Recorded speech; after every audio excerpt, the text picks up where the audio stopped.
ہم نے یہ فیصلہ کیا ہے کہ فی الوقت ہم سیاست سے دستبردار ہو رہے ہیں. جب سیاست چھوڑ دی، جب عہدے چھوڑ دیے تو پھر اس کا مطلب ہے کہ ہم نے تحریک انصاف اپنے اداروں کے ساتھ محاذ آرائی نہیں کر سکتے.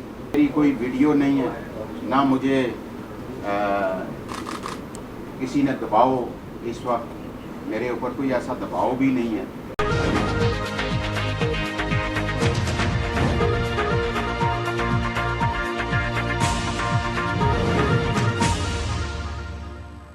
میں ہوں عبید قریشی، آپ دیکھ رہے ہیں خبرنامہ ٹی وی. اسلام آباد حلقہ NA-52 سے پی ٹی آئی کا صفایا، بڑے بڑے برج الٹ گئے. رہنماؤں کی تہلکہ خیز پریس کانفرنس. عمران خان پر تنقید کیے بغیر NA-52 سے سابق MNA راجہ خرم نواز اور پی ٹی آئی کے تمام عہدیداران مستعفی ہو گئے اور سیاست چھوڑنے کا اعلان کیا.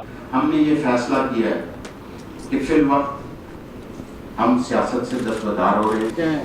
جب سیاست چھوڑ دی، جب عہدے چھوڑ دیے تو پھر اس کا مطلب ہے کہ ہم نے تحریک انصاف کبھی تخریبی کارروائیوں میں ملوث نہیں رہے. 9 مئی کے واقعات کی مذمت کرتے ہیں. ہمیشہ علاقہ کی ترقی مقدم رہی. پاک فوج ہمارے ملک کا محافظ ادارہ ہے. اس سے محاذ آرائی کا ہم سوچ بھی نہیں سکتے.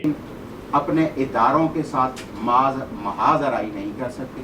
میری کوئی ویڈیو نہیں ہے، نہ مجھے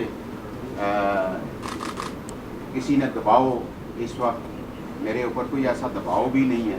راجہ خرم نواز اور ساتھیوں نے نم آنکھوں کے ساتھ پی ٹی آئی کو خیر آباد کہہ دیا.